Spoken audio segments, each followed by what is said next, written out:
Good evening, everyone. I'm Riley King, and welcome to my evening news report right here on the Riley King Network. Let's begin. President Trump says he's leaving Walter Reed Hospital Monday evening. Here is the latest. President Donald Trump says he's leaving Walter Reed Medical Center on Monday evening. He's been hospitalized there since Friday. Trump briefly left the hospital Sunday in his car to wave to supporters gathered outside. Navy Commander Dr. Sean Conlon offered new details Sunday about Trump's conditions before he was hospitalized, saying the president had a high fever and a blood oxygen level below 94% before being taken to Walter Reed Medical Center. Trump gave an update on his health in a 1-minute video Sunday afternoon, talking about his COVID recovery journey. President Donald Trump said Monday he's leaving the military hospital where he has been treated for COVID-19 and will continue his recovery at the White House. He said he's feeling good and the nation should not be afraid of the virus that has killed more than 209,000 Americans. Trump's expected return comes as the scale of the outbreak within the White House itself is still being uncovered. Press Secretary announced she had tested positive for the virus Monday morning and was entering quarantine. Here is what Trump said on Twitter. I will be leaving the great Walter Reed Medical Center today at 6:30 p.m. Feeling really good. Don't be afraid of COVID.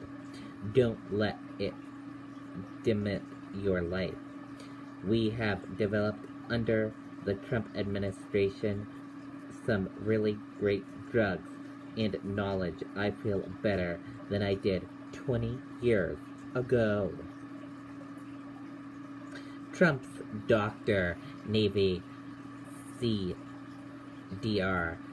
Sean Conlon, was also upbeat at an afternoon briefing and said the president could resume his normal schedule once there is no evidence of live virus still present.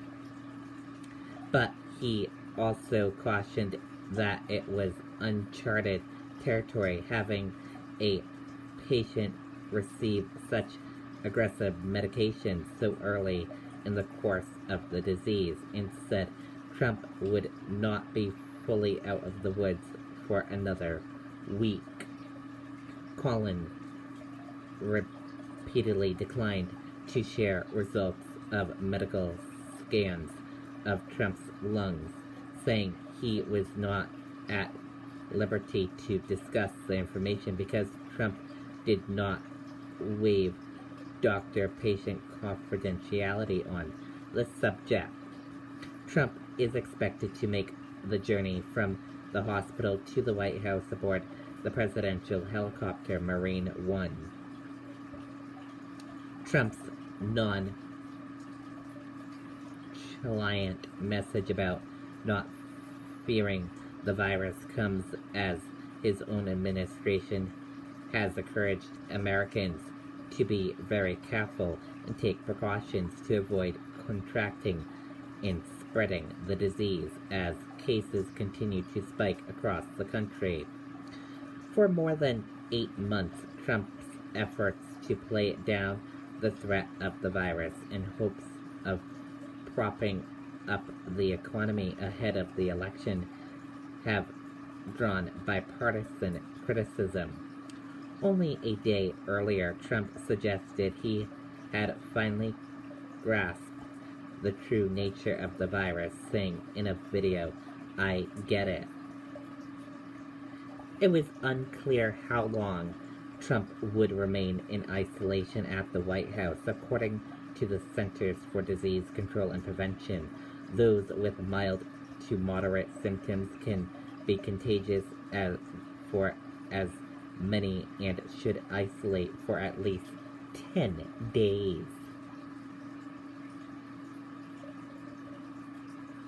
We can tell you, yesterday on Sunday afternoon, Trump briefly ventured out of the hospital while contagious to salute cheering supporters by motorcade and outlining that discouraged precautions meant to contain the virus.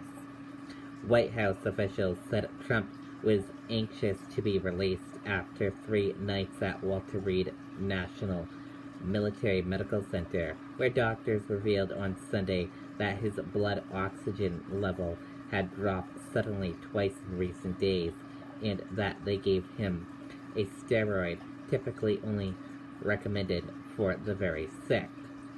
Trump is ready to get back to a normal work schedule, the White House Chief of Staff, Mark Meadows, told Fox News.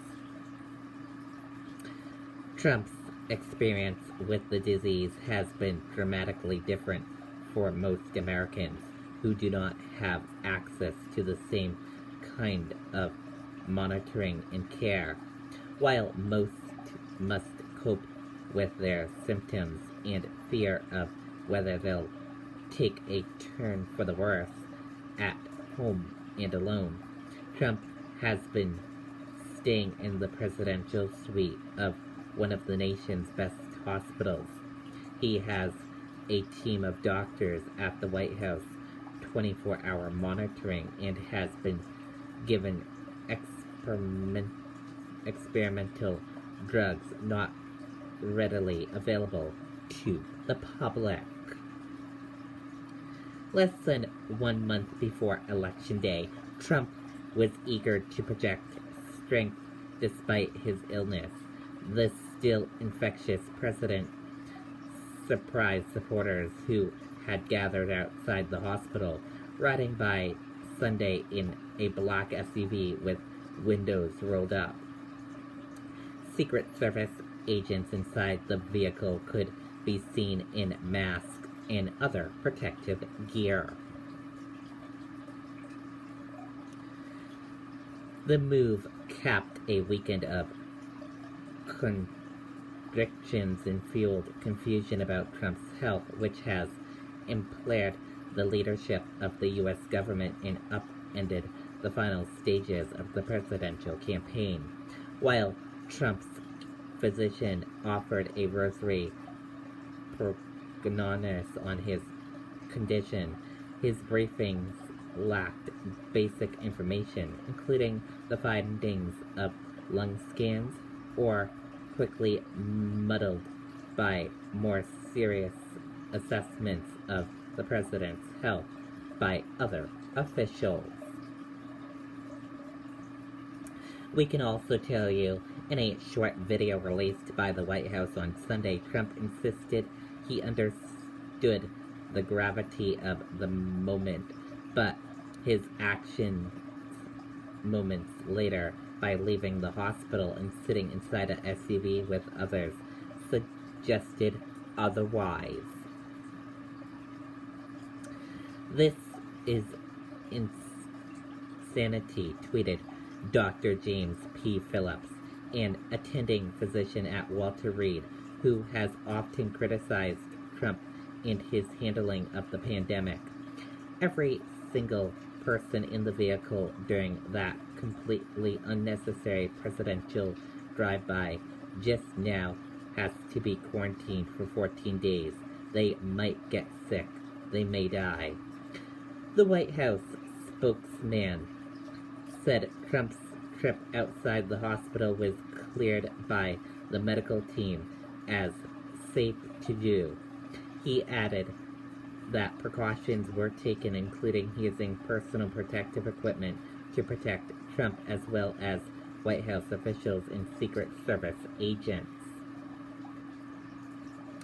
We can also tell you Joe Biden's campaign, meanwhile, said the Democrats' presidential nominee again tested negative for coronavirus Sunday.